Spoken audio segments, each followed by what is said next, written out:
I'm a lawyer by profession, 27-year vet of Singapore. I arrived in 1999, but have only ever worked in legal recruitment in Singapore and at various points for agencies.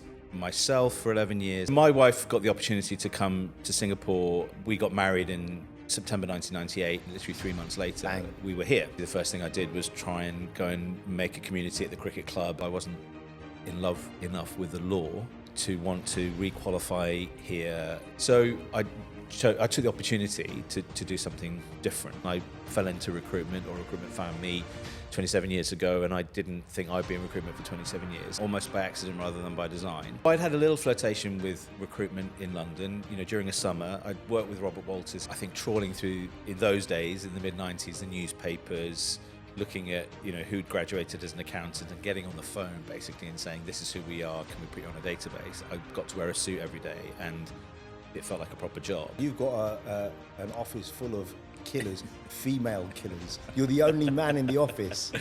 I am indeed, yes. And they're all brilliant. An office full of very, very impressive women who, are at the top of their game. Dead Poet Society. Oh, yeah. Perhaps for the wrong reasons, because, the whole idea of Carpe, Diem and seizing the day, I'm sorry I got emotional, but that's who I am. That is who you are. Listen, that's all right. If you don't cry on this show, then I'm failing. Do you know what I mean?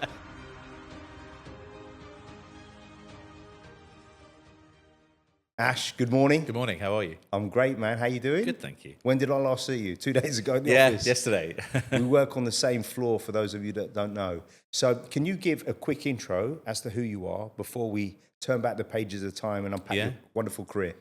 Yeah, I am a 27-year vet of Singapore. I arrived in 1999. I'm a lawyer by profession, trained lawyer by profession, but have only ever worked in legal recruitment in Singapore and at various points for agencies. Myself for 11 years, and then I set up the Singapore office of agency in Africa almost 10 years ago. So this year is our 10th anniversary. Wow. Yeah, November will be our 10th anniversary. Congratulations. And you've got an office full of killers, female killers. You're the only man in the office. I am indeed, yes. And they're all brilliant, right? I mean, I there's a lot of women in my life generally, right? I've got 3 daughters, an outstanding wife, and then, an office full of very, very impressive women who, are at the top of their game. Yeah, very charismatic and all very lovely. I wouldn't want to mess with them, by the way. Do you know what I mean?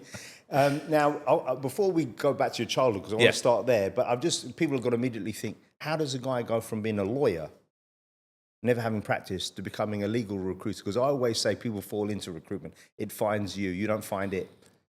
I think that's true. And I think it found me, and I did fall into it almost by accident rather than by design. I was a lawyer in London for 5 years. I was a high street practitioner in Islington. And as a 27-year-old, 28-year-old, it wasn't the job for me. As a 56-year-old, it might be the job for me now, that kind of role, because it was very, very, very client-facing, but the kind of client that I was dealing with, there are a lot of emotional issues, right? I'm dealing with people's housing issues or benefit issues or asylum claims or people that are in jail and need help. Though that's the kind of real life. What was the tube station that you were closest to? Was it Angel? It was Highbury in Islington. Okay. Tube station, and Angel was at the other end of the road. Yeah. And at one point for 18 months, I walked to work. So I lived on the Holloway Road, if you know it. Yeah. Well, so then what happened after that? So my wife got the opportunity to come to Singapore with her business. She was a financial journalist writing commodity reports, for a business part of Reed Elsevier. And we and ahed. One thing about us is that we're not very good at making strong decisions, reflective of my life, I think. But we decided that we were going to come to Singapore, kind of give it a go.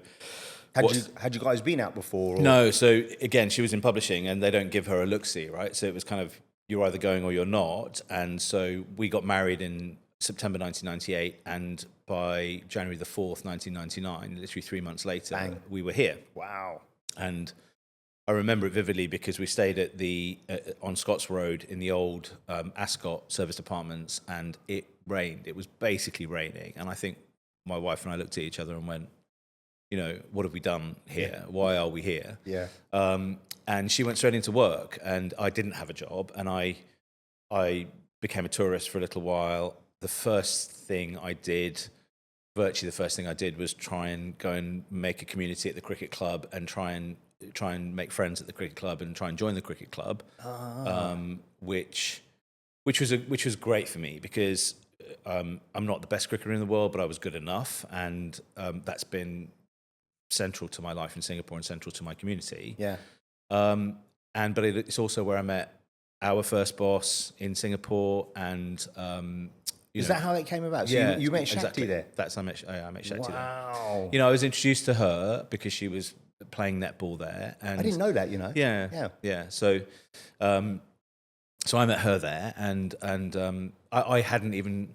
So I'd had a little flirtation with recruitment in London. During a summer, I'd worked with Robert Walters in summer.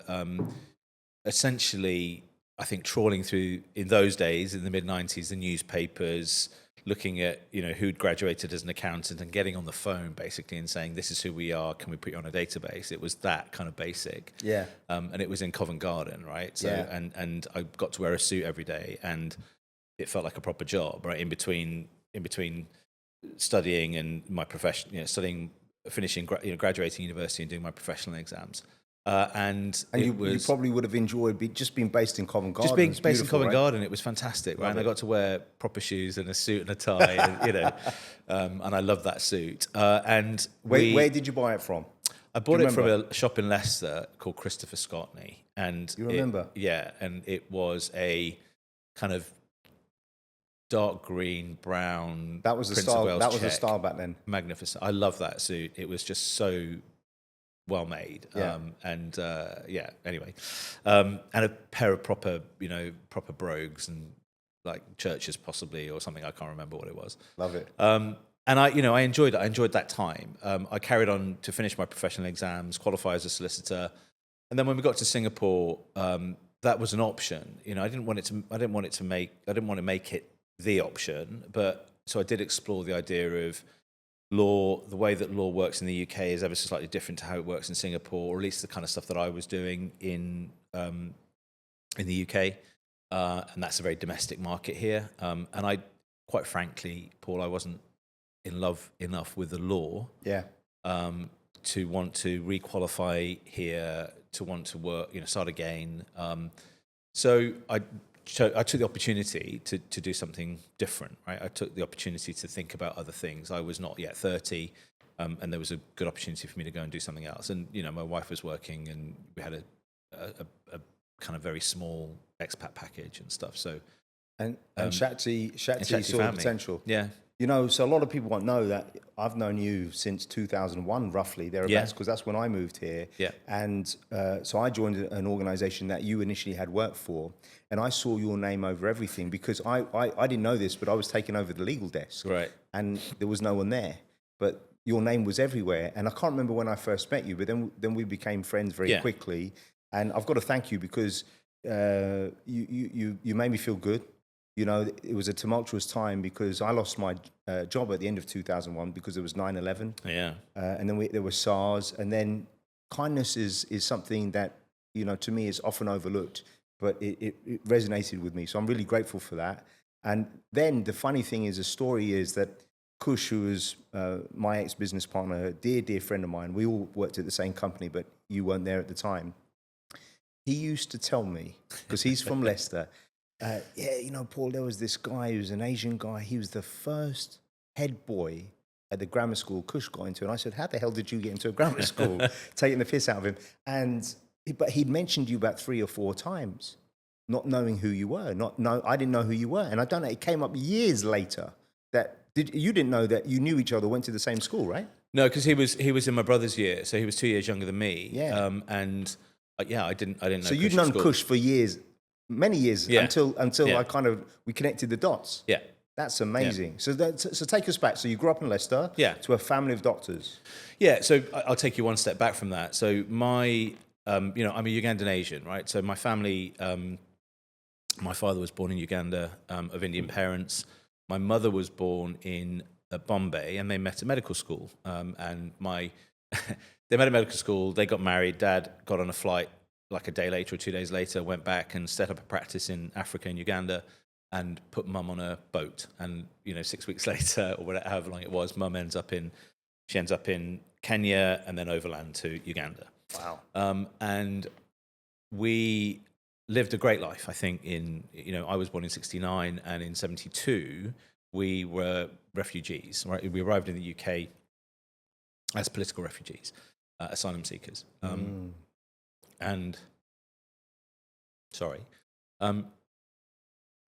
we set up a life. Right, folks ended up in Cardiff, or in a little Welsh village called Merthyr. Okay. And then we went to Leicester, which is where I grew up. So I was 3 years old, 4 years old when we arrived in Leicester. Are you the oldest? I am the middle one. Okay. I have an older sister and a younger brother. Okay. And yeah, we just kind of, we lived a life, right? We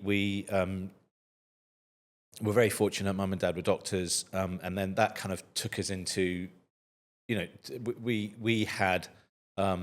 were comfortable in a little village that's now a part of a suburb of Leicester. Were you the only non-white people in the village? We were a handful of very, very well. I think I was probably one of two, actually. But if you go to the main part of Leicester now, there will be more brown people than white people. Yeah, absolutely. So and I love that. I love Leicester for that. It's desperately multicultural. Yeah. Well, we're both the children of migrant parents. Yeah. That's the wonderful thing about the UK. Yeah. And there's a whole, we can have a conversation about that separately because I've got various opinions on that, right? Yeah. But yeah, no, I love Leicester for its multiculturalism. And I grew up there. As I said, in primary school, I think I was one of two kids, and that doesn't include my brother, so maybe one of three kids who were in primary. And then I was lucky enough to get to the grammar school, up in Loughborough. My parents were working in Loughborough. How did that get determined? Did you have to do the equivalent of 11 plus? Yeah. So you did well academic, because I wouldn't have done well enough to get into the worst school, let alone a grammar school. So that's how you were identified early on. Yeah. Look, I have never been the cleverest tool, in the box, but I had parents that Indian parents, right, that they focused on our education. Yeah. And it gave us the tools to be able to go do those things. And I think they recognised that if we were serious about a profession, that we needed a different. I think they wanted to give us all the opportunities. So the grammar school's in Loughborough. Yeah. And your daughter's in Loughborough Uni. Yeah. Full circle, right? Isn't that amazing? Yeah. And she's in the best sports university in the UK. That's right. Amazing. Yeah. So she's in her final year doing sports and exercise science. Congratulations. Yeah. Really fantastic. So then, when did you then leave that school? Did you do sixth form there? Yeah, I did. Yeah, all the way through. Right. So I started in the first year and finished my A levels. But you went on to do economics in your first degree? Did economics in my first degree. I wanted to be a doctor before switching at the 11th hour, and that's I was. Why? What happened? Why? Yeah, did you great switch question. out? I was almost obsessively wanting to be a doctor. That's all I saw. I used to do house visits with my dad and just spend. I just saw that life and all of their friends doctors, and that's all I really wanted to do. So I took my O levels at the time. I took my A levels. What were your A levels? A levels were biology, chemistry, and maths to do medicine. Jeez, and those are not subjects that you can mess around with. No, it's like you either do well or yeah, poorly. absolutely. And the content is hard. It's tough going. And I don't know. I convinced myself that actually it at the end of the day it wasn't something I wanted to do. Right, and it was. It was the late 80s. Young people were driving fast cars and wearing braces with floppy hair. And I convinced myself that's what I wanted. And I wanted to get there as quickly as possible. You wanted the Gordon Gekko lifestyle, yeah, was it? I did. And that's what I convinced myself that I wanted to do. And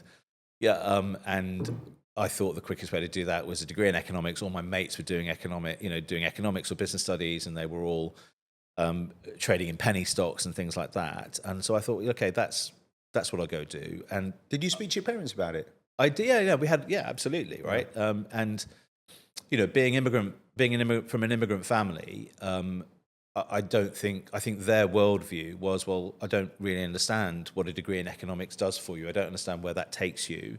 I do understand medicine and dentistry and engineering and accountancy, and I understand what the evolution is there, but I don't understand the other things. So that was a challenge a little bit, but they were always supportive.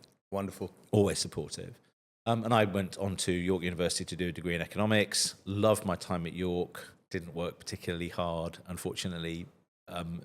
Did your right bicep get stronger from having a few drinks? Well, actually, interesting. I went to university not drinking, right? So really? Yeah, absolutely. So I didn't touch alcohol I touched a little bit of alcohol at school, and then at university for 2 terms I didn't, and then I played cricket in the 3rd term, in the summer term. Everything changed. And everything did change, unfortunately. And I met a couple of really good guys who are lifelong friends today. Yeah. Both very, very successful. One, a very senior partner at a law firm. One, a hedge fund manager. Okay. And we're dear mates. And I was the guy that didn't succeed. Well, back then, just remember when we used to grow up watching footy, people would be having a fag and having a beer in between halves. That was the kind of era that we grew up in. Yeah. So you finish at York. I finished at York, and I grew up in LA. If you remember the show LA Law, and that's what I saw. And who's your favourite character? I can't remember.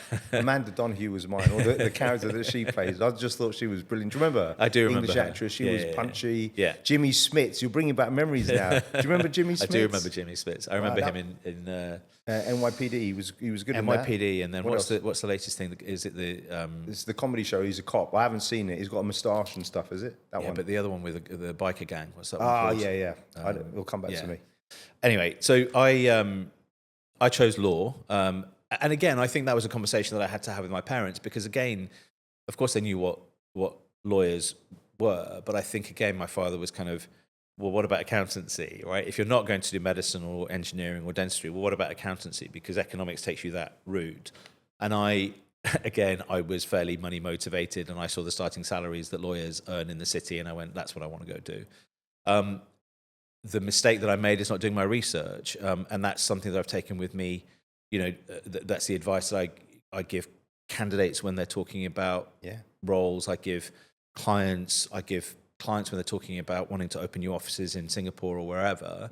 Is don't just rely on anecdote. Don't just rely on what everybody else is doing. Make sure you do your research properly, and that's the information I've given to my children. Right, very clearly. Do your research, make sure that you understand what the job entails, and do something you're passionate about, right? You know what's funny? When you describe how you were money motivated, that is completely not the impression I have of you. I guess our relationship with money changes, right? Yeah. When you get old and you've got kids, we've both got 3 kids, it's more about providing and freedom. But it's funny how we evolve as human beings. We change from our early 20s, right? Big time.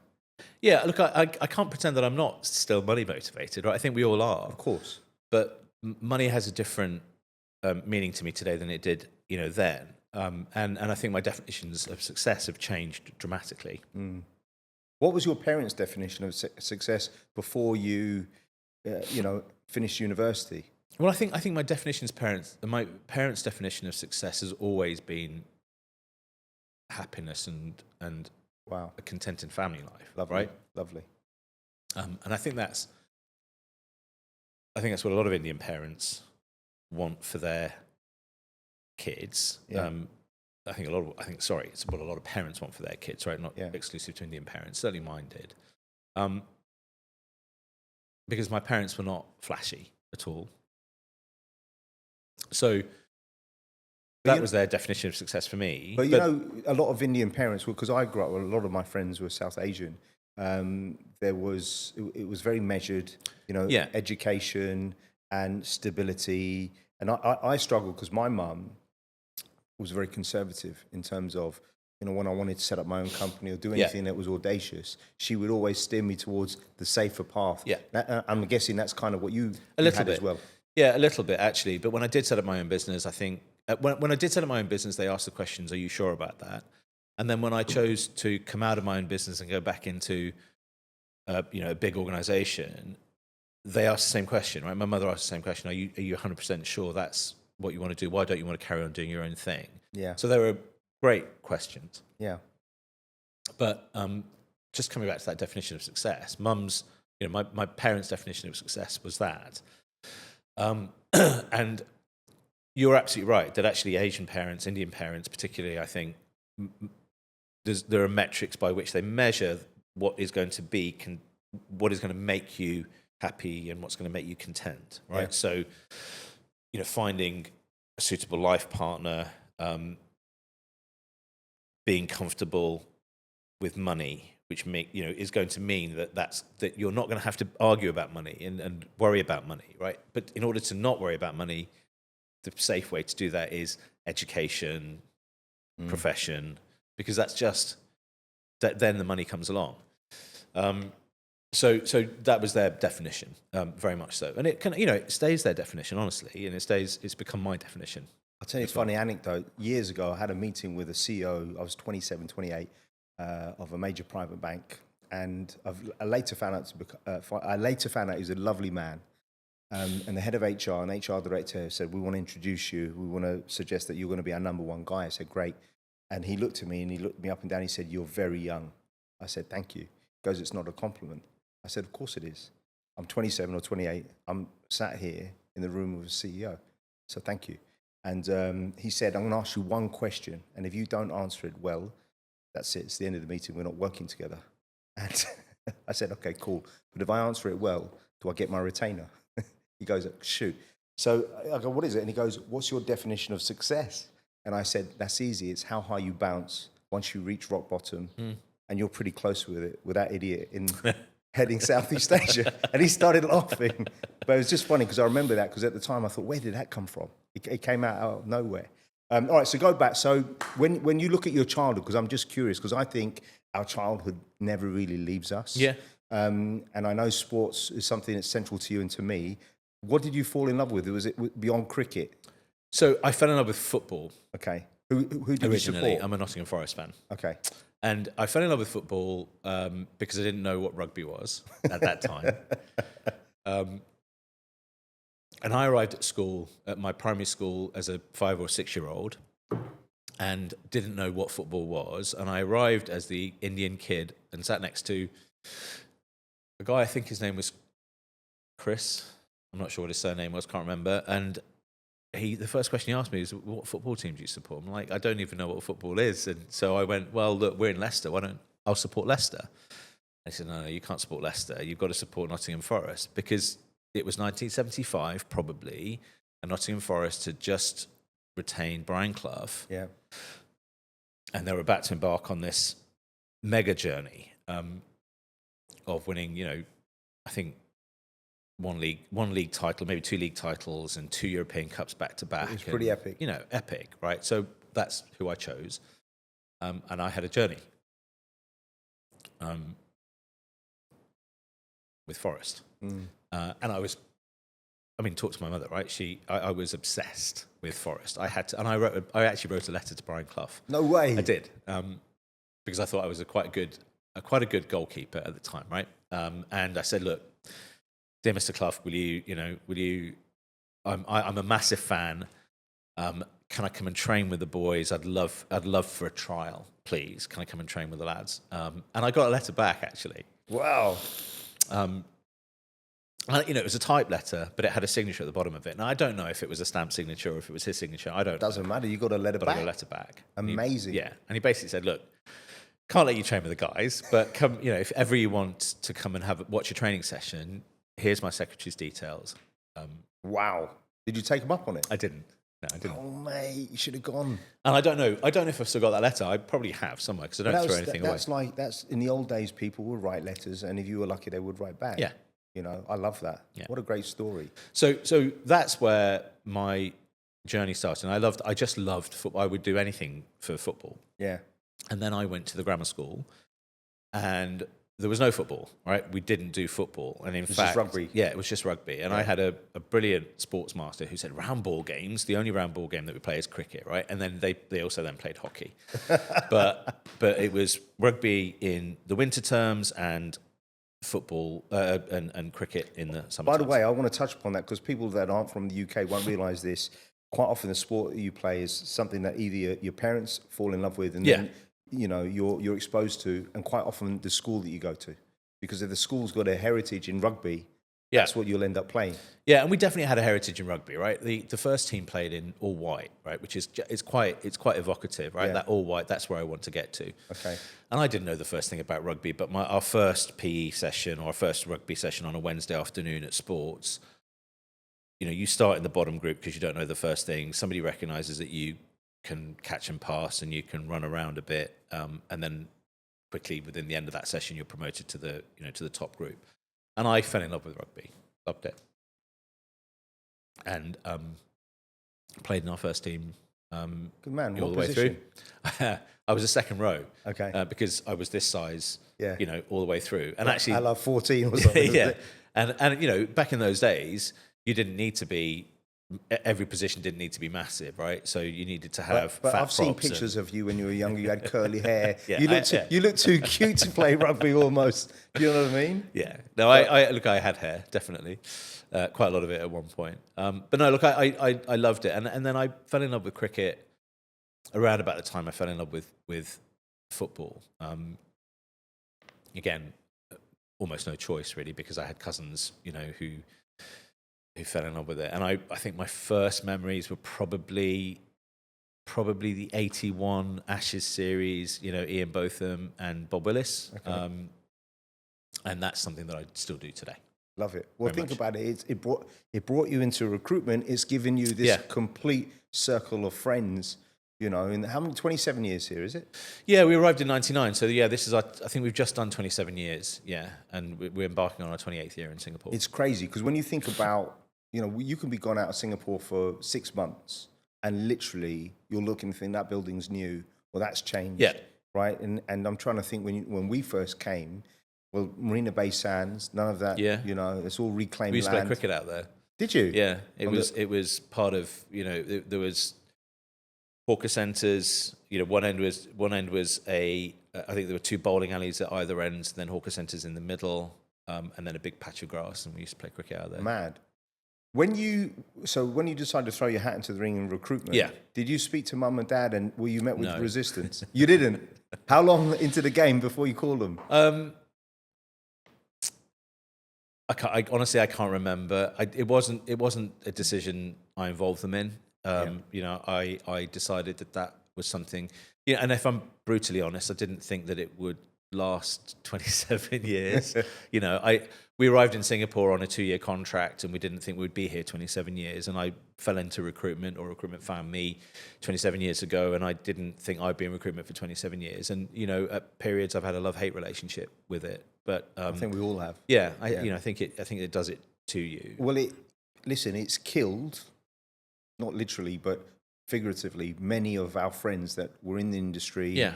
I think 10, 15 years and most people burn out. And I don't know, maybe you and I are too tough row and good because we've hung in there. Yeah, it's a double-edged sword. It's good and bad.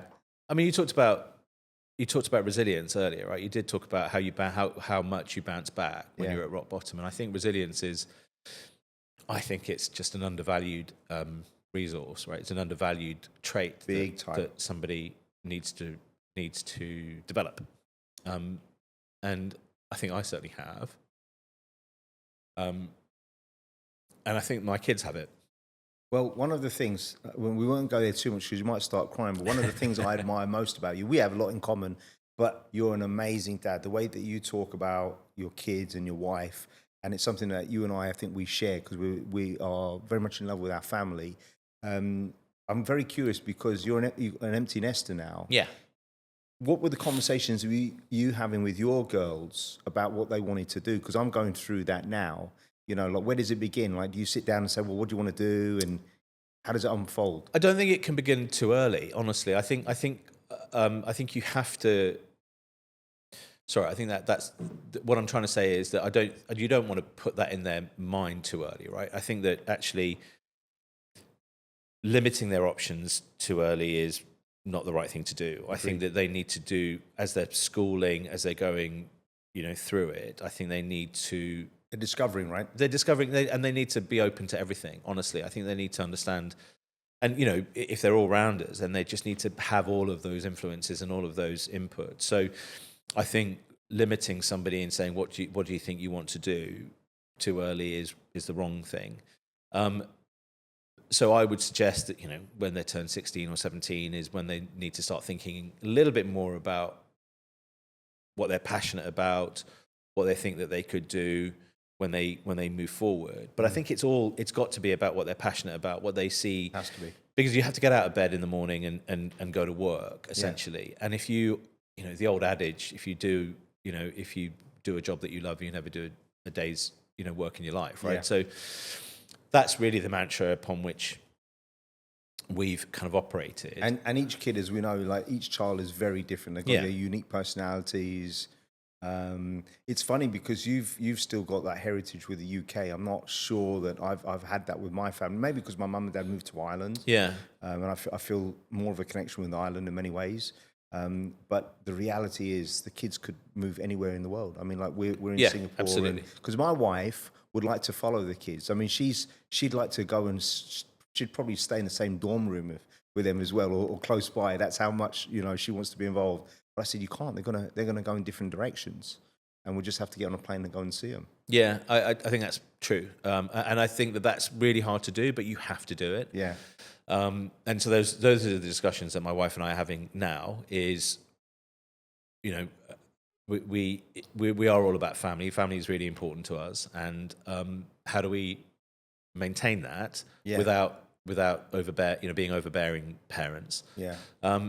And just coming back on your question around, how do you kind of guide? That's a better question, honestly, to ask my wife than me. But what I think we've done is, as I said, allow children to discover their passions, to discover things that they're interested in, and then try and guide them in areas that actually might make some sense for them. We have a doctor daughter who found that herself. We have a sporty number 2 who will choose whatever she's going to do. And she's a prime example. She's gone to a university which is arguably the best in the world to do the degree that she's doing.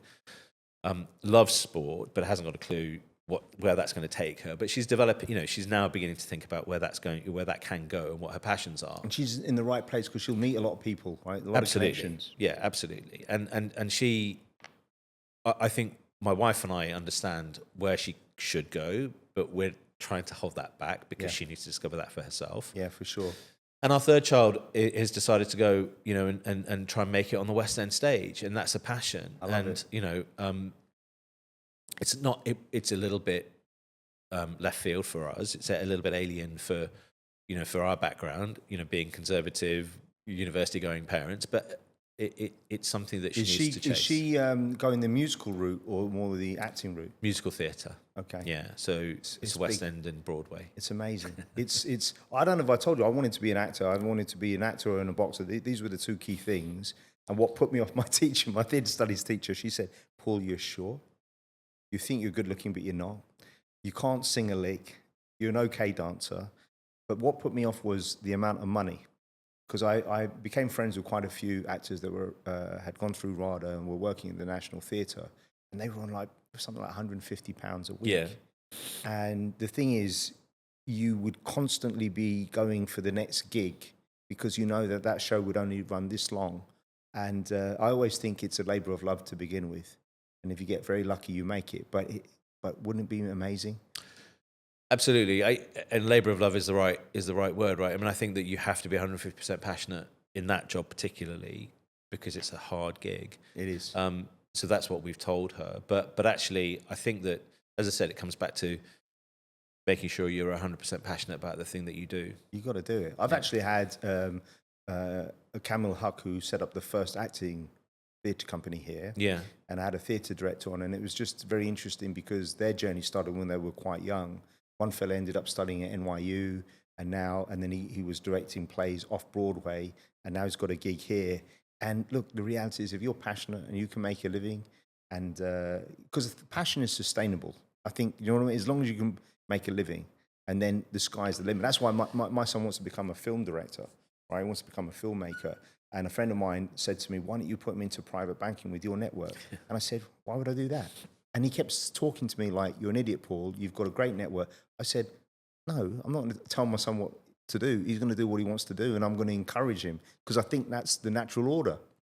Yeah, look, I and what I will say also, and I, again, you know, people have heard of this from me for a long time, that actually you need to realize that it's a marathon and not a sprint. You know, I think that there are so many ways of defining success. Yeah. And two, you know, it's a long life, right? And don't be in any rush to get to where you need to get to. If it takes a little longer. Well, look what happened to us. I fell into recruitment. I don't know if you know how I fell into recruitment. I was 17, and my mum came upstairs. It was a Friday night. It was past midnight. I was doing some coursework. I was a good lad. I wasn't out partying. And she had tears in her eyes. And my mum was a tough woman. I'd never seen her cry before. And I go, "What's wrong?" And my dad had a stroke a few years before that. And she said, "We can't afford to pay the bills." I said, "Okay." And she goes, "You need to get a job on Monday, but it's got to pay by the end of the week. Otherwise, we can't make the mortgage payment." And then, you know, I'm thinking, and I'd been working, by the way, part-time in a hotel as a receptionist. And I would sometimes do the morning shift, the night shift. I was earning £2.80 an hour. So I went to a local high street agency. They don't have them here in Singapore. It's the equivalent of a maid agency here. Yeah. And I went there at 6:30 in the morning, and it was right by South Harrow Tube Station. I said, "Do you have any gigs starting immediately and paying weekly?" They said, "Well, we've got one as a toilet cleaner." And I said, "I'll take it, please." And they started laughing. I said, "Why are you laughing?" I said, "Well, no one really says please to be cleaning the toilets." And I said, "As long as it pays at the end of the week." And I did that for 3 months. I worked in Hammersmith Hospital, and then King Edward VII Hospital, which was the Queen's Hospital. And so this time I was handing in my timesheet in Baker Street. And remember the old timesheets? You'd go and clock in, clock out. And then the phone was ringing, and no one was answering the phone. So "Good morning, HMS Services, how can I help you?" I did stutter. And the guy there, Richard Gordon, black guy, goes, "What the hell are you doing?" And I said, "I'm answering the telephone, you idiot. What does it look like?" Because he was quite aggressive. And he said, "You speak English?" I said, "Yeah, probably better than you do." You know, because we're from the UK, we're lippy. And he said, "Well," because all the toilet cleaners were foreign refugees. And then he said, "Well," you know, he heard my story. He said, "You want to come and do recruitment with me?" I said, "What's recruitment?" 17. So that's like 30 and a bit years ago. And it's funny because when you get in, that's why I always say to people, you know, a lot of people ask me, "Should I consider relocating abroad when they're young?" I said, "Absolutely. Go, because if you don't, what will probably happen, we have a lot of friends like this, nothing wrong with this, you stay and you never leave." Yeah, you know absolutely. what I mean? And I just encourage people to try new things early on. It's okay if you fall over a few times. Talk to me about your journey. Why and when did you decide to start your own company? I probably decided to start my own company fairly soon after I fell into recruitment, actually, just because you recognise quite early on that that it's about personal brand, and it's about that, you know, people are buying you rather than buying the organisation that you're working for. And as a Gujarati Ugandan Asian, albeit a fairly conservative parents who are professionals and not business people, more than half my community is very successful business people who run their own businesses. So I always had this thing in my mind that I should be able to do this. It's in my genes. I'm not sure that it is, actually, but anyway. So I, you know, fairly soon after I fell into recruitment, I realised that actually, you know, the fees can be quite nice, and actually I was giving away more than 70% of, you know, to my employer. I kind of realised that that's something that I probably wanted to do, but it took me a good 4 years or 5 years to get to that point. And how old were you when you went live? Remember? So it was in 2006, January 2006, then I went live. So I would have been 36 or 37. We went live. I went live just before you. In 05. It's crazy, right? And I had. Did you speak to anyone Just the wife? I spoke to lots of people. Yeah, I spoke to lots of didn't, people. No, I'm just curious because Yeah. I'm just curious because the reason why I didn't was I realized if you ask 10 people their idea, you'll have 10 different answers, and then it's hard, right? Yeah. I mean, look, I spoke to a lot of people. I did speak to a number of my clients that I trusted because I needed their backing. I became a permanent resident in 2004 with the agenda of setting the business up then, but it took me another 2 years, and those were 2 years, well spent in an agency that gave me a different perspective and different skills and different connections. And I took the leap in 2006. Can we just give a shout out to Shakti Mani because 100%. because this woman was the most amazing, or is the most amazing woman. Absolutely. And I'll tell you a quick story. So, 2001, I get called into the office. I think I'm the first called into the office, and I was let go. And the firm laid off, I think, roughly 100 people in 5 locations. 9/11 was not kind to anyone, right? And in the contract, it said, because we were all expats, if you leave within 1 week, we will pay for your return ticket home, economy class. And it was Christmas, it was December, sorry. And so 19 of the people in the Singapore office went to the pub that day. And I think they went to Harry's or Penny Black, and I could see them from the office. And I stayed in the office, and I made 20 phone calls. And I got 20 first interviews. And actually, that's a very proud day for me because I was so worried because my flatmate also lost his job and I was not going back. So my rent doubled and I just lost my job. And my mum and dad were arriving in 10 days' time. Gosh. And I was thinking, I'm in trouble. Anyway, I called Shakti and I told her what happened. She was no longer working with the firm, as you know. And I said, I don't know if I'm going to be able to survive for the next couple of months. And she said to me, Paul, when your mum and dad arrive, you can all come and stay with Brian and I. Wow. And I said, thank you. And I said, yeah, don't get me started. I said, hopefully it won't come to that. But and the fact, it's just the love and the support. Do you know what I mean? And she was just different. She helped me find my first apartment. She introduced me to the agents, and we're still very close to this day. You're even closer to her than I am. But, give her a shout out because she's an amazing woman. Yeah. Don't get me started. Yeah. So I want to talk a little bit about when you set up the business. When you set it up, it was just you. Did you think, okay, this is what I'm going to go and do? Did you have a plan of action, or did you just throw yourself into it? Yeah, no, I threw myself into it. And actually, look, honestly, that's the advice that I'd probably give anybody looking to go out and do their own thing in whatever field. Is the most difficult thing is the first leap, right? It's just stepping off that precipice and taking that leap. Yeah. Because that's the most difficult thing to do. And if you're, and you can just procrastinate and never ever do it, right? So just do it. What I would advise though is make sure you write a proper business plan. Make sure you think in 5-year cycles. What's that? What's the business plan? Yeah, I hear you, right? Because again, I didn't write. I read all the books and was putting together a business plan, but unfortunately, I'm a tad lazy and a tad disorganized, and so I didn't get around to putting a proper business plan together. I had it all formulated in my head, but I think it's really valuable to write stuff down. I agree.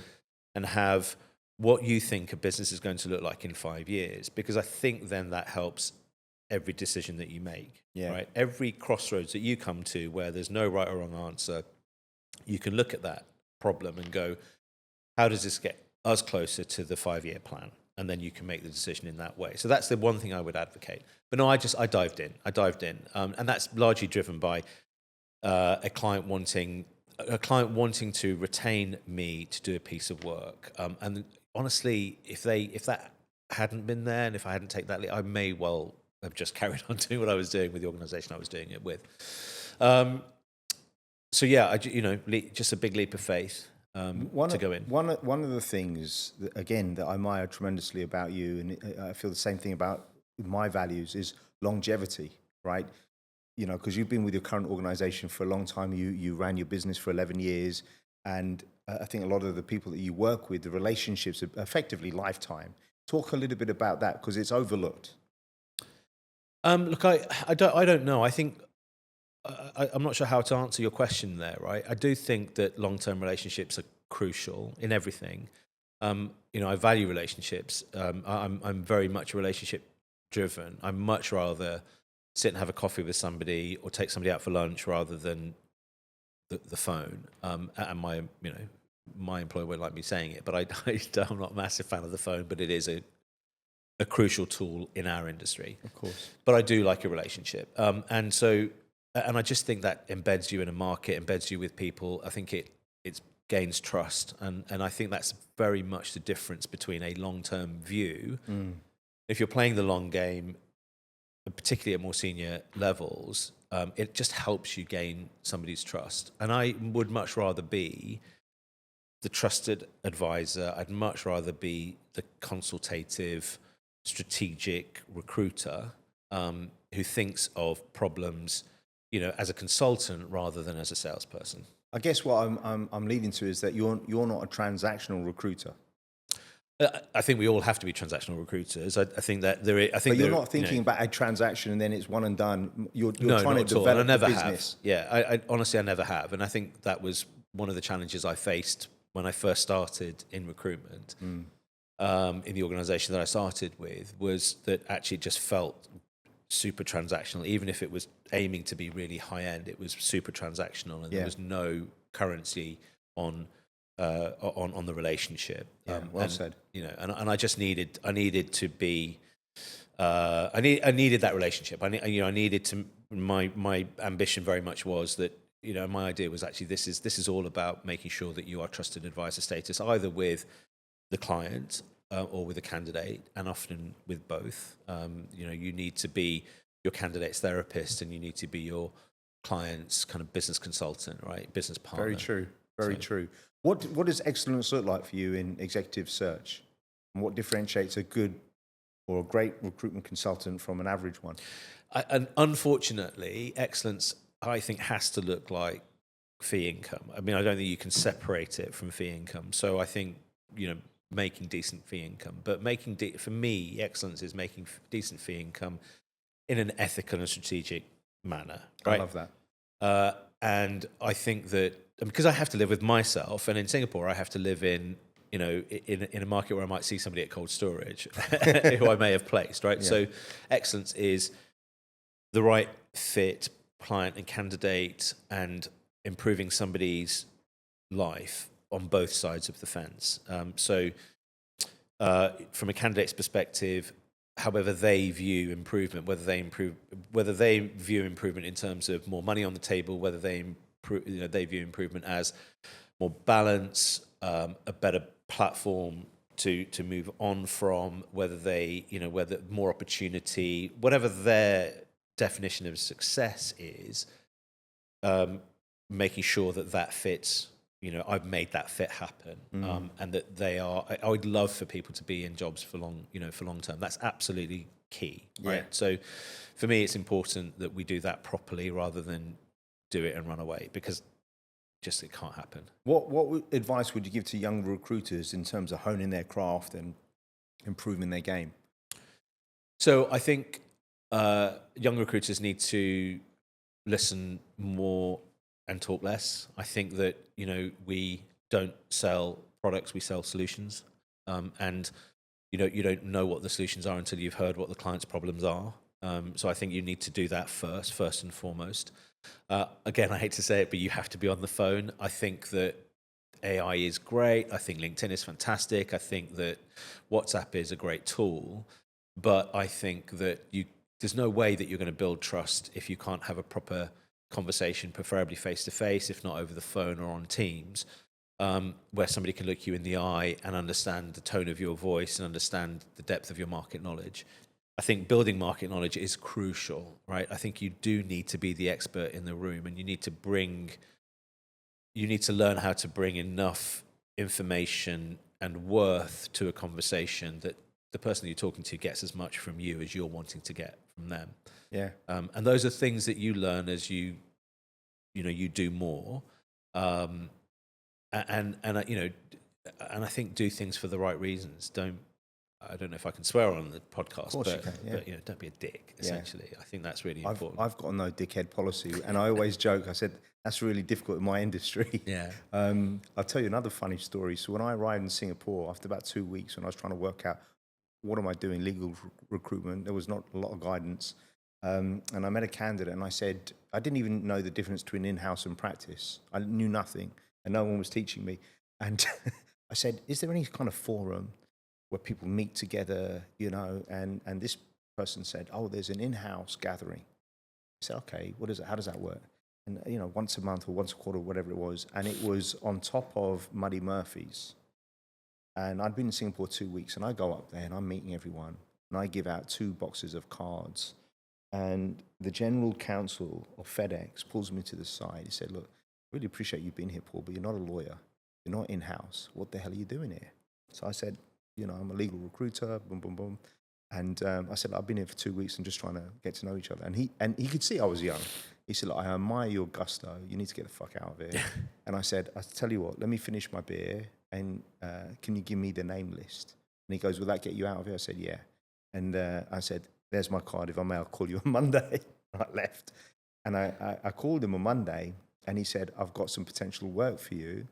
And then he said, my buddy's the general counsel, United Parcel Services. They're looking for a tax accountant stroke lawyer. Do your best. And I remember that. But when I look back, the kahunas that it took to go up there, when you think about it, I was 22. I rolled up there, didn't know what I was doing. And I think you need that in our business. You need a little bit of gusto. I think you need to be brave, but you also need to be authentic, right? I think at every meeting you need to bring your authentic self. I think that's just really, and unfortunately, if your authentic self is a dick, then you need to work out how you're going to modify that behavior, right? Yeah. But that comes with time, and that comes with, I think learning that from strong leaders like Shakti. I think that's something that you can develop. You talk about mantras that you might want to live by. I think that being kind and not being a dick is really important. Yeah, big time. So what happened between you running your own company for 11 years and then decide to go on to do what you're doing now, working for a major global player? Yeah, look, I running your own business is hard, and particularly if you're running it by yourself, essentially, right? If you're effectively a sole practitioner. I was doing fine. I had good years and bad years, and I was having a great year, and feeling very confident about my ability and myself and all the rest of it. And I got a headhunt call from somebody sitting in London who asked me a question as to whether I would have a look at an organisation. And my initial reaction was like, look, I'm having a great year. I don't need this. I'm fine, right? I'm taking 80% of whatever I'm billing, and life is good. But there were a couple of organisations that I would have had a discussion about, and fortunately or unfortunately, they were talking to me about MLA. And I've known about MLA since I arrived in Singapore. One of the organisations that I used to work for had a relationship with MLA, a split fee arrangement with MLA, because until 2001, they didn't have offices in Asia Pacific. We didn't have offices in Asia Pacific, and we set up our office in Asia Pacific in 2001. And until that time, they were splitting fees with an agency here, and I was working for that agency. And MLA they were at the forefront very clearly. They were doing, in the in-house space, IBM's first GC, Facebook's first GC,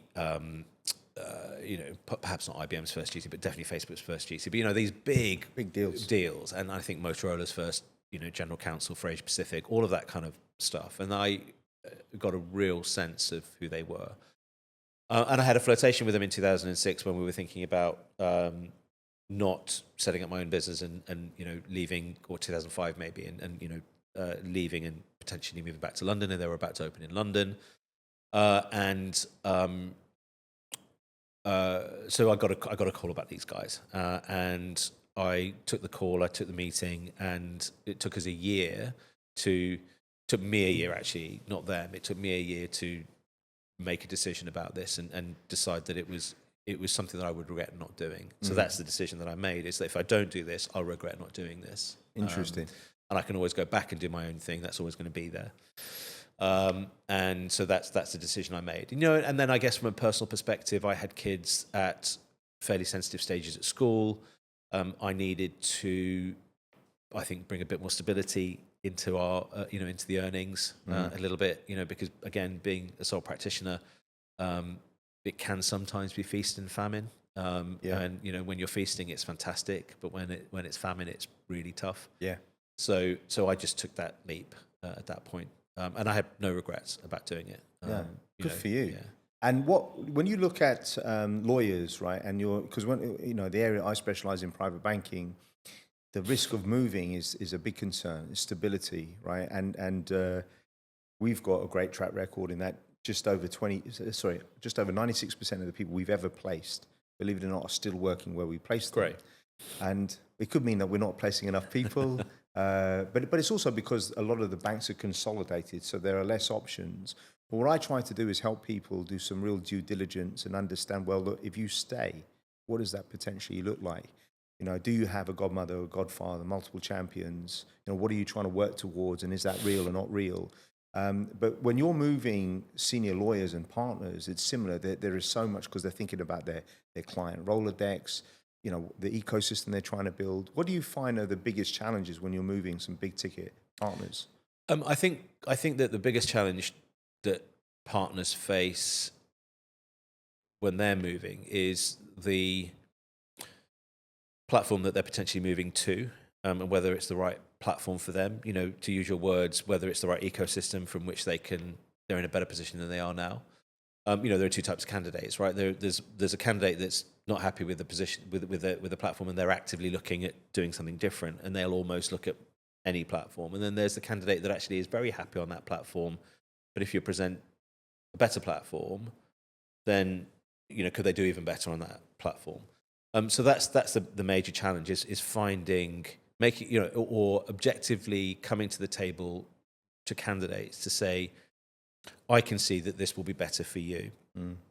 I think lawyers are by nature conservative, type A personalities, and there is a level of inertia that we do see, certainly in Singapore markets. And our lawyers in this market, they're clever now, right? The international lawyers that I deal with today. Those working in international law firms, they understand how difficult it is to move a Rolodex, how difficult it is to, without the support of a proper platform, to take that, to take a practice and make it 25% bigger or 50% bigger, which is the agenda. Yeah. Right? So if a client, if a law firm is coming and saying, well, we'll pay you 2 times as much, I think lawyers are clever enough to go, well, that's great, that's all very nice. There's no free lunch. Yeah, let's have a look at what your strategy. Can I talk about strategy, please? Can you tell me what else you're planning to do here? Can you tell me how London or New York is going to how they view this move, how they view this office opening? Those are great questions. Those are great questions that lawyers ask. What's interesting? I've had 3 senior lawyers that are partners in law firms that have come to me initially for career coaching, and they ended up spending more time and money with me on developing their sales skills. Yeah, because I feel like I'm a world-class sales guy. Like if you give me 100 products and services, and there's a race against a million salespeople, I'm going to win that for a number of reasons. But for me, what I've done is, number one, I've studied it. I've read over 110 books on sales. I've tried to understand really how it works. But what is more important, I feel, than anything else is a little bit of clarity of what you're trying to accomplish. And ultimately, sales is about human communication. Now, some of the lawyers that I've spoken to, same with private bankers, it's really interesting. They talk about networking. And I said, well, tell me what that looks like. Well, I'm going to an event and I'm having to drink and eat. And I said, well, let's talk about a firm that you want to develop a relationship with. And one lawyer said to me, I want to work with KKR. I said, brilliant. So when you get a meeting with them, well, they don't have any need right now. And I said, listen, find the person, identify who the right person is. It's very important not to accept no from someone who can't say yes, by the way. Are they the right hiring manager or partner or whatnot? Reach out, invite them for a coffee or lunch. And it's that simple. It's very powerful. And be ready and be prepared. And what I find really interesting about sales is, because we've all seen it, that some of the guys that I've worked with are fantastically great account managers, but not great business developers. Yeah. And what I realized is you can't always change that, because in theory, in my mind, it's like, well, you've got this client, these candidates. Why don't you take these candidates and now you take them across market and you have 5 more clients? You've 6x'd what you were doing in theory. But what I realized, it's not easy. And then the deeper psychosis is, well, is the person an introvert? Like, I'm an introvert. How do you get past that?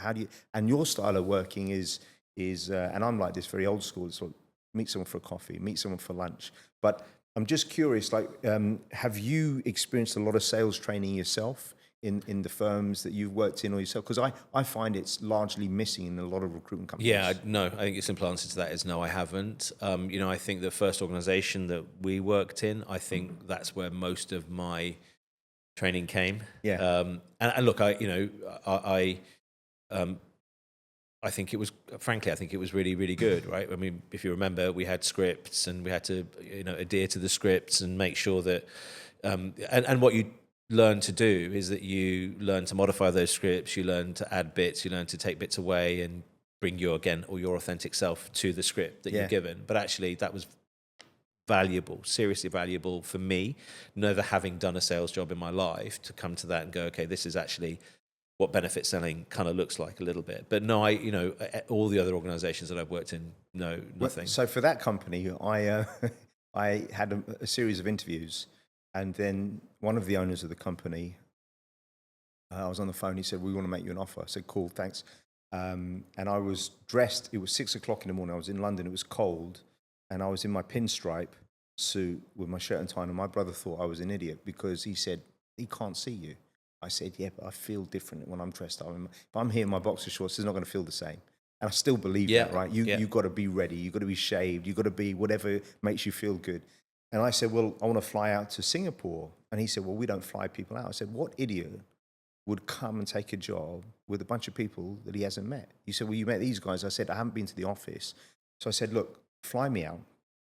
And if I interview anywhere else, I'll refund you the money.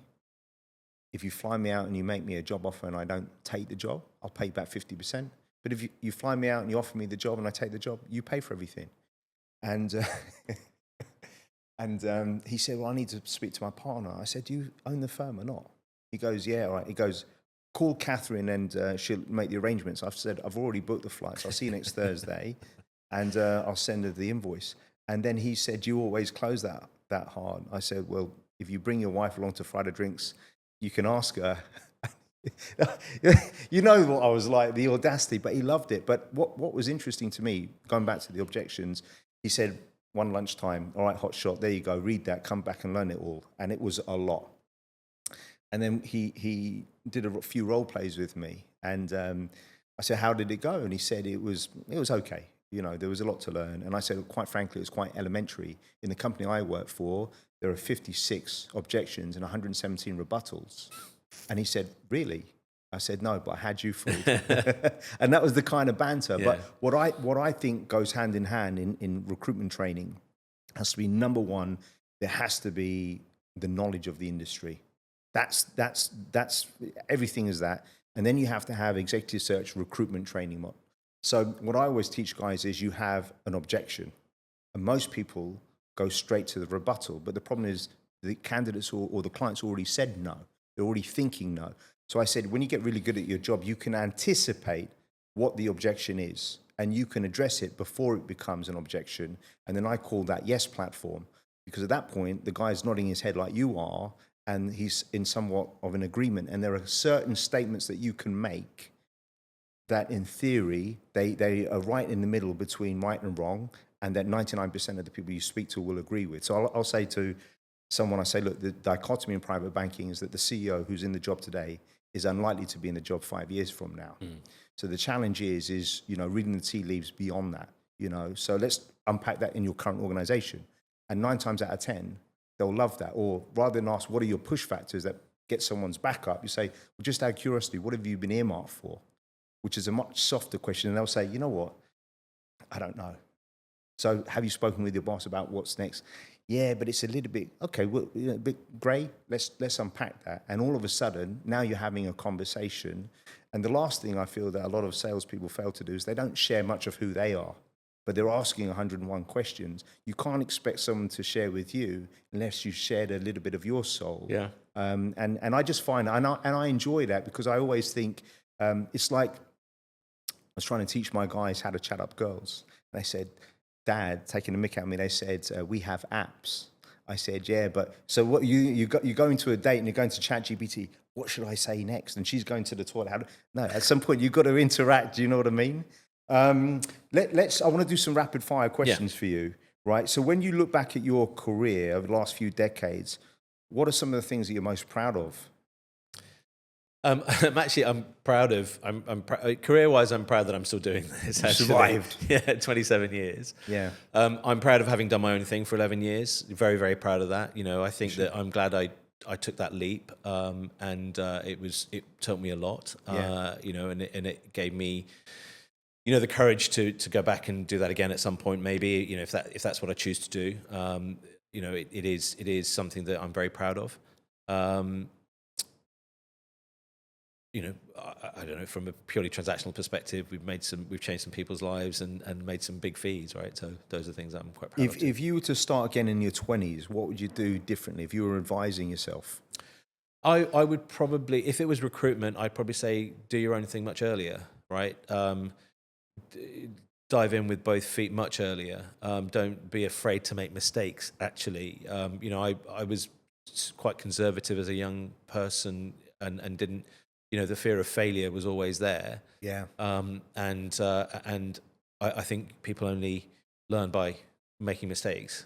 So dive in and don't be scared to make mistakes. I do think on that note, a lot of people underestimate what it takes to set up your own business, whatever you're doing, and run it. And I always say, look, you can see the person in the Carpitium, or you can see a guy driving a taxi. Guy driving a taxi or a woman, they're running their own company, you know, in many ways. But when you're actually doing it and you don't have a brand, you're doing it on your own, it is different. And it can be liberating. It can be a bit scary. I think the fact that we've both been in recruitment, run our own businesses, and don't have much hair is probably, you know, it's inextricably linked. If you could have dinner with 3 business leaders, living or, you know, passed on, who would you have at a table? Yeah, look, I looked at that question and I wasn't sure I was going to answer that question, actually. But I mean, I think I'd like to get into Steve Jobs' head. It'd be really interesting. Bill Gates, quite possibly. You know, I'm quite impressed. Do you think they would be okay at the same table? Well, I think they're good friends. I do. I think they were good friends. You know, and I think they did help, as much as the rhetoric isn't that. I think they did actually help each other out in the end of the day. And I think Bill Gates, having done what he's done and then moved away from it and moved into philanthropy, is a really interesting move, actually. Yeah. And I'm going to go with a non-business person, actually. I would really have liked to have met Nelson Mandela and just understood that man. Yeah, beautiful. And how you can forgive, actually. I just think if you're in the presence of that man, as long as he was prepared to share, you just end up listening. Yeah.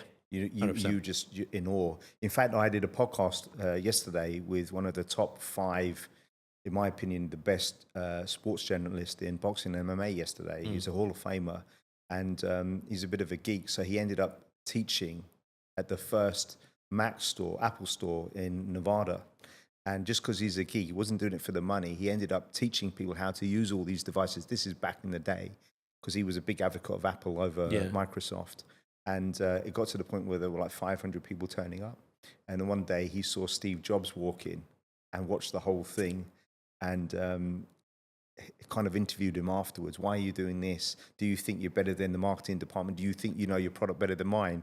And I thought, flipping out. So he was put under the kibosh. And that journalist has met 5 presidents. Barack Obama has given him some cufflinks. And I had asked him, who's the person that you were the most in awe of? And he said, I really wasn't in awe of anyone other than one man, Muhammad Ali. I said, wow, pretty amazing.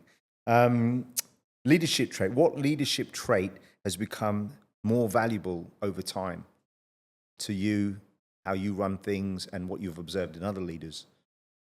I think other leaders, I think empathy, I think listening,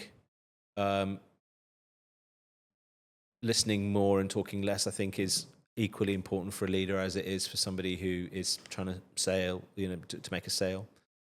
I think good leaders take ownership and are organised. And I'm always happy to take ownership, but I'm desperately disorganised.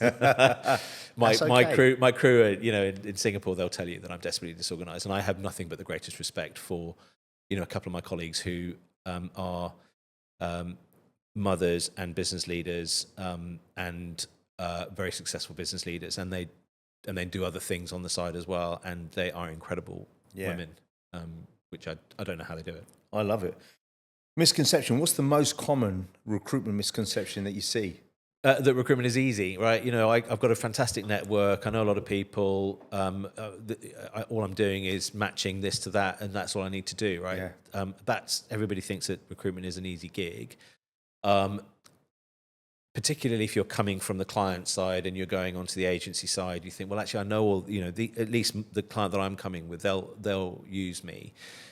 But the conversation becomes a different one. So I think that I think people forget that as soon as you become the poacher, rather than the gamekeeper, people have a different conversation with you, right? Yeah. People tell you less. They don't trust you as much as they did when you were on their side of the fence. That's a very good point, Ash. Yeah, I think the misconception, the kind of layering on top of that. It's a sales game, right? What we do is a sales business. So, it is, if there is a process, if you run your process, you will succeed. It is an effort business. If you work hard, you will succeed. If you make those phone calls and have those meetings, you will succeed. Yeah. And I think that a lot of people forget that along the journey. And that's the misconception that everybody comes in and goes, well, actually all you do is you go for lunch with everybody and, take people out for drinks. And that's all you do, isn't it, Ash? Yeah. So it's not that.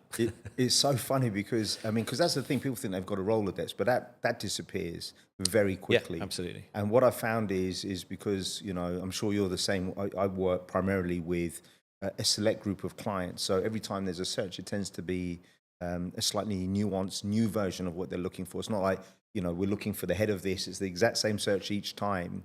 So you have to do a search. You are looking globally. And one of my friends who was the head of HR said, I think I can do your job. And I said, probably, just whether or not you can do it well. So I said, let's try. So we're at lunch. And I said, I want you to call a private banker. We'll choose one. And you're going to create a pseudonym, right? Don't give your real name. He goes, well, I've got friends. I said, yeah, but that's the thing. At least 50% of the people I place every year, I didn't know them the year before intimately. So you're going to call someone right now and just for the heck of it. So he said, okay, and he wanted to call. So now I know this person wasn't particularly nice. So in the back of my mind, I thought, yes, we've got a live one. He called up, was on speakerphone, and the banker told him literally to F off. And I said, welcome to my world, bro. You know what I mean? Because it's not easy. It's not easy. You've got to be tough. Yeah. Good versus bad. What, in your mind, when you hear a recruiter on the phone, what do you hear that's good versus bad? Are there any key indicators you think, okay, that doesn't work? I think good recruiters, as I said, I'm sorry to keep harking on about it, but I think good recruiters listen and speak less. And I think good recruiters are empathetic and objective, whereas I think what could be improved is if somebody is foisting their own opinions forcefully because it comes across as desperately wanting to make a sale, actually. So I think that good recruiters are objective and consultative and allow people to come to their own conclusions. Yeah. That's certainly what I try to do. I think answering one of your previous questions, this is about bringing an objective opinion to an issue and allowing your candidate to come to their own conclusion rather than forcing your conclusion onto them. They have to come to that because they have to live with that decision. You don't have to. That's great insight. No, because there's so many, I'm just going to a technical, but I've had a lot of recruiters, they'll debrief a candidate after the first interview with the client, and the client will ask the candidate a very technical question. And then the recruitment consultant will then feed that to every other candidate. But firstly, you don't know whether or not the guy's going to ask the same question exactly. And then, well, if all your candidates are giving the same answer, how do you really differentiate yourself? And I go on and on and on. And I just find it really very interesting about the because I like the technical side of things. Like, why did you say that? Yeah. How did that come about? When you advise candidates, how do you balance honesty with optimism when advising senior people? I think that's a really great question, and I think that's really nuanced. Actually, I think that you always have to be honest. You always have to be objective.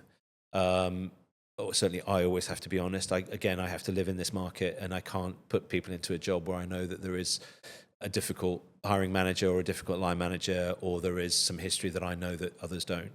And with 27 years of history here, I've got quite a lot of background information. So honesty is always first and foremost. Objectivity is always first and foremost. And I would say balanced optimism. You kind of go. In my mind, I think the message very much is: look, and again, this has to come from self-belief. If I don't believe it, then I can't sell it 100%. So everything that I sell, it's always an honest sell. It's always I genuinely think this is the right thing for you. So I'm optimistic, but if there is a reason to be guarded, then I will always say, these are the reasons why you should do this. This is a great opportunity for you. This is a great platform, but be aware that there is, this person is difficult to work with. This person is difficult to work with. They have a reputation. And I'm very open with my candidates about what I know objectively. Again, you have to put, I think, all your cards on the table and allow your candidate to make that decision. Yeah. As much as you want to make that sale, you've got to be straight. You've got to be straight. 100%. I love that. Like small little things, that we do, that I do, that I don't know if they're very different, but I assume they are. So quite often you'll have 3 candidates that go all the way, 7, 8, 9, 10 interviews sometimes. And then one person's chosen. And quite often most organizations will never feed back to those individuals what happened. And the problem is, as a recruiter, you're giving that information back, and you as the messenger, they might want to shoot you. So what I do is I will call somebody. Sometimes I have a coffee, and then I write them a letter. And I've actually shown it to the CEOs or the heads of HR that I work with a couple of times, because I want to make sure that they're okay with the message, because legal and compliance won't allow them to send that. And it's a very positive message, and there's an explanation.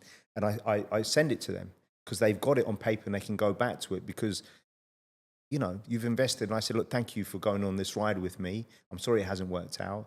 And why? Because I think imagine if you were in that process and at the end of it, you really wanted that job, a little bit of insight, and maybe they couldn't have done anything different. So I just like doing things like that hopefully carry some weight. Sorry to interrupt, Paul. I think feedback is crucial. I think feedback is really important, and we don't get it. We often don't get it from our clients. From our clients, I want to do, it's my reputation on the line. I want to be the person with my candidate that gives that candidate as much information, good or bad, to say this is why you didn't get the job, because that only improves that candidate's opportunities the next time. 100%. And my opportunity with the candidate the next time. So, if my clients are listening today, please give us more feedback. Please give us better feedback. Because it's normally just no. Yeah, it's normally just a no. Yeah. What question do you wish candidates ask you more often?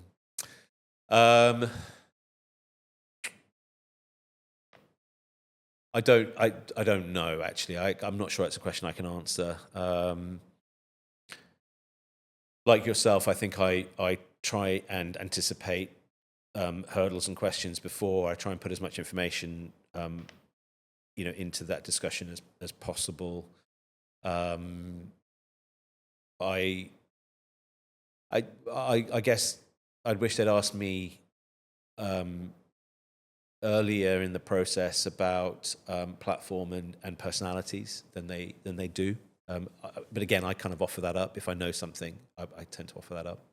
You know what, I've come to the conclusion, because this is where I fell out of love with recruitment for a long time, was there was no real gratitude. You know, it's like, and what I kind of thought of it was like, you buy a house, the real estate agent shows you that house, and you buy the house, and you don't really think, what are they doing? How much work has gone into securing this? And I feel very emotionally connected with a lot of the people that I work with. You know, so I can tell you, in 20 years of owning my company, and in 31 years of being in the game, 2 people have only ever come and sent me a gift, a bottle of champagne or anything. And, you know, when we place someone on day one, there's going to be a bottle of champagne, flowers, or a book. It depends on the individual. Because, you know, my mum taught me, my amazing mother taught me to write thank you notes. And I'm always grateful. But sometimes I just wish that was, you know, a little bit more. And if, ironically, on the career coaching side, because the candidates are paying me, people are a lot more gracious. It's weird. It's so weird, because they think we're only getting paid. And one of the things that, you know, it doesn't happen so much now because we have fixed fees with a lot of organizations that are predetermined. But when I first started my business, I would say to the client, look, just so you know, we can cap the fee at this amount before we start the negotiation process, because I don't want you to think I'm escalating the compensation of the individual to escalate the fee. And that would just make them feel very comfortable. And I just love transparency, because transparency goes a long way. You know what I mean? Yeah. So that's big. I like your idea, and if I'm learning a lot here, you and I should probably have a discussion about how I can sell better, because I like what you told me. But I do like this idea of thank you notes and thank you gifts. You know, it's something that we used to do a lot of, and it's something that I perhaps have lost sight of. And like yourself, in 27 years, I think it's only happened a couple of times where a candidate has sent me, you know, a nice crate of wine or something. It's you know, one of my career coaching clients, which I have a lot of testimonials on my career coaching website, but I don't post them on LinkedIn because it's a bit sensitive that you've engaged somebody to help you. It shouldn't be, because if you see a personal trainer, you know, we've had the same personal trainer. There's nothing wrong with talking about it. So this gentleman, who's the CIO of a major bank, I've been his career coaching client for some time, and he put a post up, and he mentioned because he's changing jobs, he's moving to Abu Dhabi, and he thanked his wife, one of his best friends, ex-colleagues, and me, and he actually, you know, referenced me in a very public way, and I was very, because that to me is a gift. Right, testimonials are a big thing.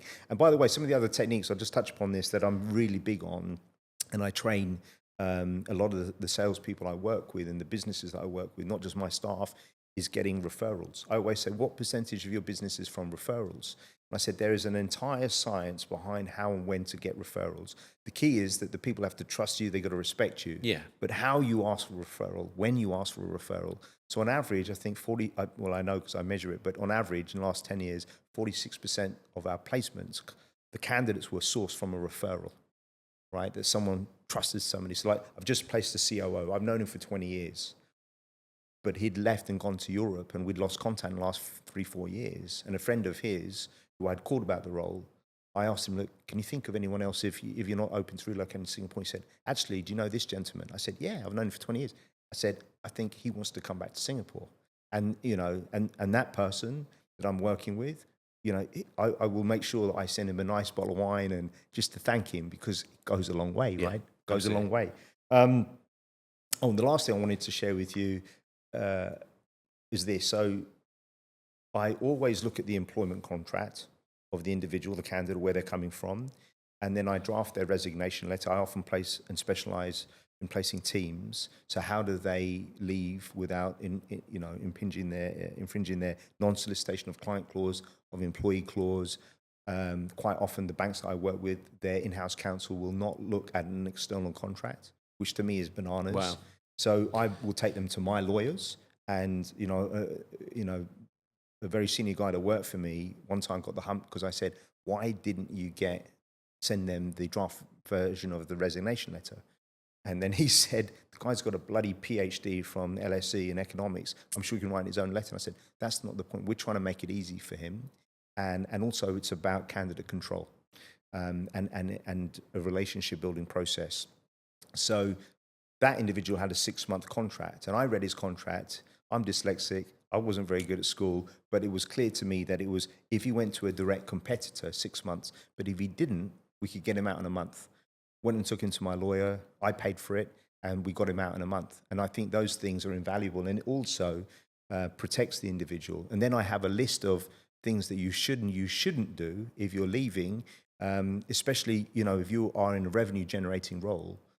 Non-solicitation. People will send themselves, information on their clients, go to the photocopier Big Brother's watching, email themselves lists. Do you know what I mean? And these are things that people will often overlook, including the CEOs of a lot of banks. I say, no. And if it goes wrong, it's on the individual. They're in trouble. I could go on about that for ages. Those are fantastic tips, and that's excellent service, actually, Paul. That's really, really amazing service. Yeah, the great thing is I think it also builds credibility and trust when people have seen that you put that amount of work in, and they go, you don't want to be sued. You want this to happen, right? And very powerful. Okay, personal, because I love stuff like this. Name a book or a film that really left an impact on you. So I saw this question on your list, and I, Dead Poet Society. Oh yeah. Perhaps for the wrong reasons, because the whole idea of Carpe Diem and seizing the day, I think changed my world view a little bit. I was organised and planned, much more organised and planned than I am now. So you're going to blame Robin Williams? I am blaming Robin Williams and all that team. So I suspect that had a fair influence on how I viewed the world. It came at a moment in my life where I was making some different life decisions. Yeah, one of my best friends is about your age, and he was in a low point in his life, and he said that movie completely changed his life. It's very moving. Habits and practice. How do you recharge and unwind outside of work? Because at our age, I'm a little bit younger than you, but we talk about energy management, health. Yeah. How do you unwind? So I play cricket, and that for me is I'm going to play cricket now after this. So that's something that I do at weekends. I enjoy it, and I enjoy that for the camaraderie and the friendship and the community, rather than the physical exertion, because it's not desperately, I'm not exerting myself physically necessarily. I do like to exercise. I do like to get into the gym or go for walk. I can't run anymore, so I will walk. Yeah. As much as possible. You used to cycle into work. Yeah, and I'm I've been lazy and I haven't done that, but I'll do that again. I'm trying to do that again. And then spend time with family, right? So while they were around, and now they're not around, it's quality time with Mrs. my life partner, right? So yeah. Who's been my best friend? I love it. Since we were 17, right, or 18. So it's you know what? Our wives are superstars because they put up with us, right? Yeah. 100%. So actually, so spending time with her and spending time, we have a dog, so we take dog for a walk, and that's downtime for me. I don't get enough sleep, and I probably should get more sleep. Yeah, I'm with you on that. Yeah. I'm with you on that. Top 3 cricket players of all time. Your favourite to watch? Viv, Both, and at the moment, I am loving watching Ben Stokes. Okay, interesting. And top 3 footballers? I was a big fan of Peter Shilton because I was a goalkeeper. He was a beast. Just commanded everyone. I loved watching Gaza growing up. What was your favourite goal? My favourite goal was when he scored. It was in the European Championships against Scotland. Magnificent goal. That goal. That goal was just magic everywhere. Just everything about that goal. Love that goal.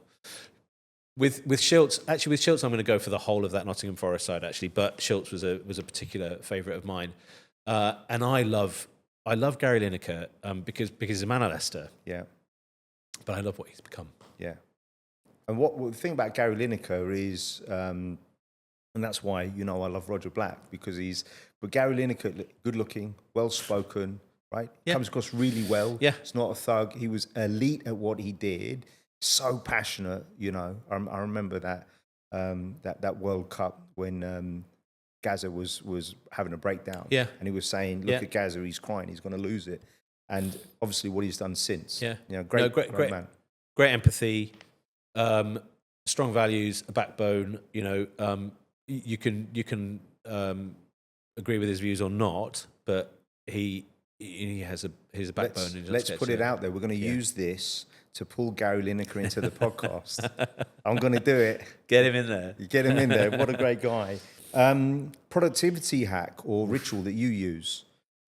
I'm terrible with productivity, so I'm not sure I can answer that question. But you're always in the office. The one thing about you and I that, you know, I realise, because a lot of people don't have discipline.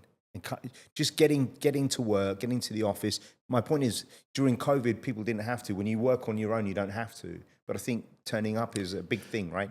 Yeah, look, I think turning up and being present is huge. I think that's almost a non-negotiable. I think writing lists is you know a daily to-do list. I think is almost a non-negotiable. So you can actually just work through your non-negotiables.